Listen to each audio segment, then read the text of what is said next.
Welcome to Bear News. I'm Kristen Skovelich. It's a special time for UNC. The university is celebrating 125 years. On April 1st, 1889, Governor Job Cooper signed the bill to establish UNC, which was originally called the State Normal School. UNC has a rich history, and the website is honoring that with a whole page devoted to the past. The page features a timeline, lists of traditions, then and now pictures, and even wallpapers for your computer. Be sure to check out the rich history at www.unco.edu/125celebration. UNC always does many events to celebrate Women's History Month. This year's celebration came to a close last week with a presentation by Jackson Katz in the UC Ballrooms. Katz is a social theorist who has been recognized for his groundbreaking work in gender violence prevention education, and one of America's leading anti-sexist male activists. His presentation mainly discussed violence and issues targeted at women. He related women's violence to gender and talked about how men are typically involved in women's issues too. Katz uses passion, emotion, and sociological knowledge to engage the audience. The presentation encouraged participation and ended with a question and answer segment so students could voice their opinions too. Fancy attire is the dress code for this Monday's Greek Awards. The most brilliant students of Greek life come proudly forward to grab their diplomas or prizes. Best leaders, best members, best GPAs. For a chapter to shine above the Greek community, their members are permanently pushed to do their best with strict study table schedules and academic contracts. I'm so excited to have had this experience as panel-ended president. I honestly just fell in love with the UNC community and found myself just wanting to better it because it was bettering me as a person. Do you think there's like a spirit of competition among Greek organizations or not at all? Oh, absolutely. I think that's what makes it work for them. So keeping each other accountable and keeping each other competitive makes it kind of the world go around, just like in anything, just like in the business world, just like with grades, like anything like that. So. Under the sound of hand clappings, the hundreds of students of this community already think about doing better than Pi Kappa Phi and Alpha Phi elected chapters of the year. Not being able to find a parking space before class is something that makes every student a little irritated. Last week, there was a good reason for the limited parking availability in the parking lots here at UNC. Teacher Employment Day took place on Friday, April 4th at Butler Hancock. The fair is the largest K-12 teaching fair in the state. Recruiters representing over 100 school districts were there, interviewing and visiting with candidates for a variety of positions. The event was hosted by UNC Career Services. Energy filled the UC Ballrooms last Thursday as Spectrum hosted its 7th annual Queer Prom. This was a free formal prom event celebrating the history of marriage equality in the U.S. Emma Fleming, Communications Officer for Spectrum, tells us what exactly is the purpose of this year's Queer Prom. The purpose of having a queer prom is a lot of times high school students don't have the opportunity to go to their own prom, or if they do, they can't take the person they really want to take for fear of like discrimination, or maybe they have a different gender identity than what they choose to portray at school because of the same fear of discrimination. It just helps establish a friendly and open environment with the queer community and the community here in Greeley. I like that it's open to everybody, even though it's technically gay prom, but everybody can come. It's like, it's better. It's already 10 times better. Yeah, it's so much better. It's not nearly as expensive. Reporting from Greeley, Colorado, Corina Hierro, Bear News. The spring semester is coming to an end. Now is the time to plan for the future. Registration is open for fall classes. Graduate students got to register starting Monday and Tuesday. Undergraduate students will register according to their earned credit hours. Keep in mind, earned credit hours do not include hours that students are currently enrolled in. Here you can see the assigned dates by hours completed. Undergraduates, be sure to meet with your academic advisors to get your alternate PIN number needed to register. For more information, visit the UNC website and go to the Student tab in your URSA account. This week, UNC has been full with informational sessions of studying abroad.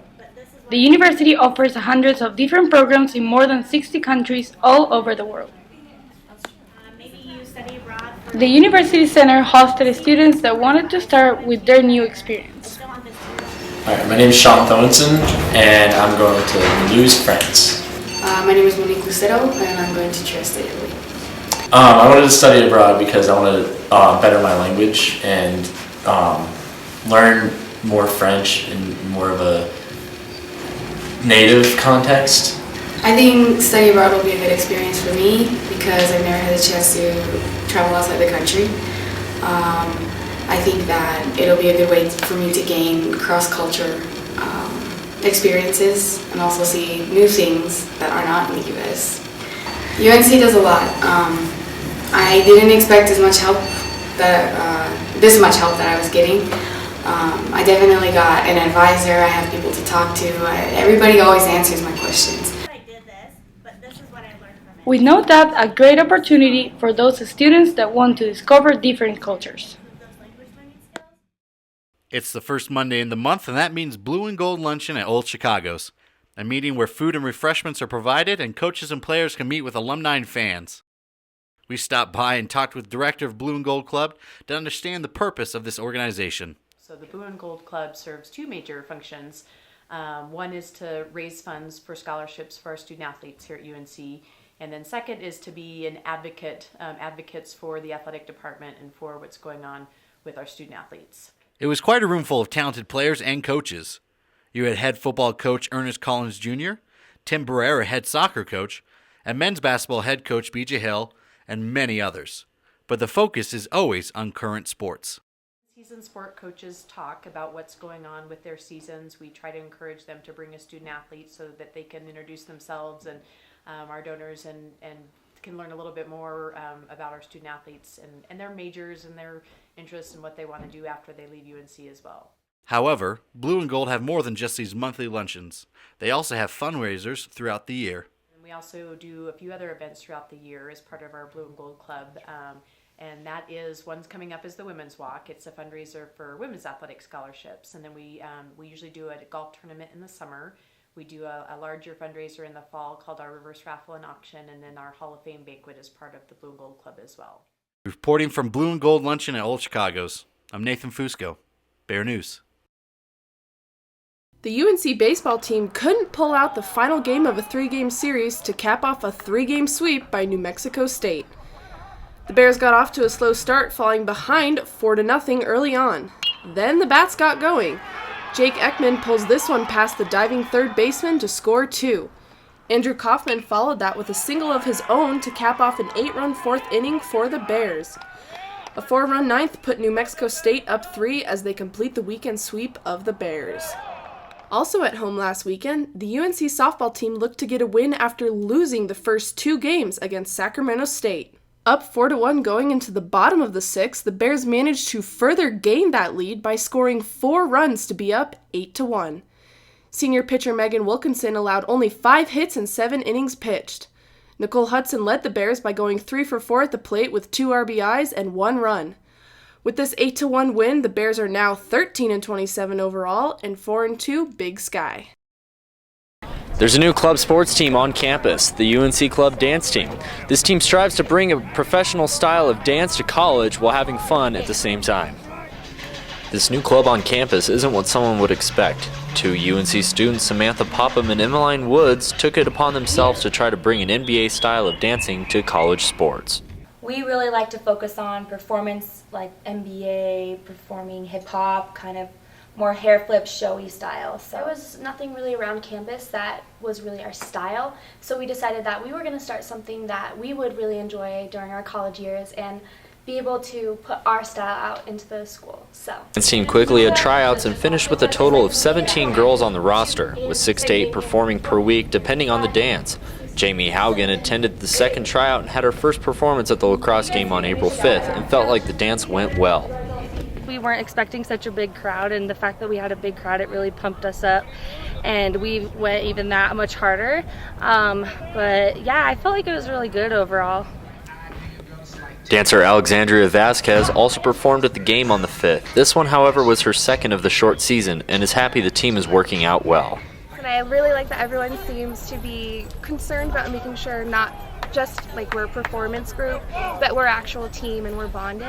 So. The dance team is planning on continuing their weekly routines as well as practicing 3 to 5 times a week to make sure their performances are top-notch for the lacrosse players and fans. From the Butler Hancock Sports Complex, I'm Drew Galliard, Bear News. The game started off fast for the Bears with a bounce goal from Clay Haverty, giving the Bears a quick lead. Fort Lewis was quick to respond though, scoring just 1 minute later to tie the game.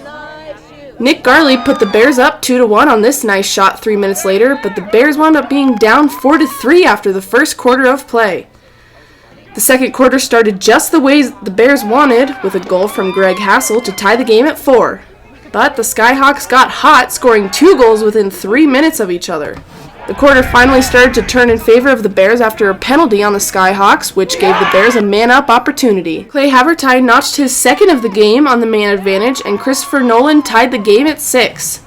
The Bears took the lead after another goal from Nolan, and Haverty's third goal of the game to put them up 8-6 at the half. The third quarter brought a lot of physical play into the game. The Bears fought it off and capitalized on a man advantage after this hit on Chris Nolan. Clay Haverty got the goal on the advantage. Fort Lewis scored late in the period to make the game 9-7 after 3. The Skyhawks tied the game at 9 in the fourth, and after a Seth Hayes goal, the Skyhawks tied it again. The Bears finally took the lead for good on Clay Haverty's fourth goal on the night, and this goal by Greg Hassel sealed it, and the Bears won it by a score of 13-10. The UNC Club hockey team has gained a lot of fans in recent years due to their success. One player that has stood out is number 10, Corbin Fitzgibbons. Known for his scoring ability and physicality, he quickly became a fan favorite and a leader on the team. He graduates in May and is planning on taking his abilities to Sweden. I picked Sweden because actually they pay the most money. There's the most room for me to grow. Even if I don't make my team in Sweden, I have a chance to go play in the Dell in Germany or even in the UK. Corbin was known throughout his time at UNC as a grinder and physical player, but had to change his style a little bit to adapt to college hockey. For me, yeah, it's definitely a switch. In juniors, it was okay because you could fight. So, if someone hits one of my players, I fight them, and then you're out there in 5 minutes. But when you go to UNC, college hockey, you can't fight, so I had to change up my game quite a bit. Corbin played for the hockey team the last 4 years, but his favorite moment, according to him, didn't come until this last year in the last game of the regular season against Colorado School of Mines. And we ended up beating them 7-6 because it was their senior night. I mean, it's one of the greatest things I've ever done, been a part of, just because of, you could tell nobody wanted to be there. It was at the edge at 10 o'clock at night, and we still ended up winning. Corbin's favorite moment may have been the last game of the season, but his favorite highlight of the year was the last home game for him against Colorado State. I think we had a sellout crowd. I think we had about, almost 800-900 students, 1,000 students, something like that.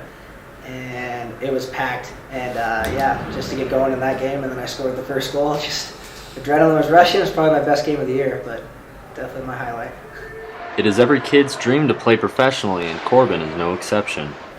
No, never in my wildest dreams would I think I would be able to go play semi-pro or pro in another country. From the Greeley Ice House, Drew Galliard, Bear News. Whether you're a beginner, experienced, or you just want to have fun, UNC Swing Dance Club meets all your dancing needs. There are many clubs and organizations UNC students can get involved in around campus. One of these is the 10th Avenue Swing Dance Club. Last week, the club hosted their second annual Electro Swing Fling Dance. The Swing Fling was filled with plenty of dancers, prizes, and even a DJ to get things moving.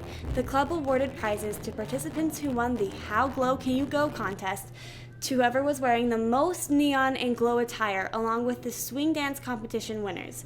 Kristen Wood, the Swing Dance Club historian, provided some more information on what is in store for the Swing Club this fall. A lot of fun. You get to learn a lot of new things. You get to meet new people. You can go to other venues and see all of the really skilled dancers, and it's very exciting. We may do it in a year. For now, we're focused on our Halloween dance in October with all the other schools come and visit us for. To find out more information, you can visit the 10th Avenue Swing Dance Club's Facebook page. Thanks for joining us on Bear News. We'll be back next week. Until then, stay up to date on our Facebook and Twitter.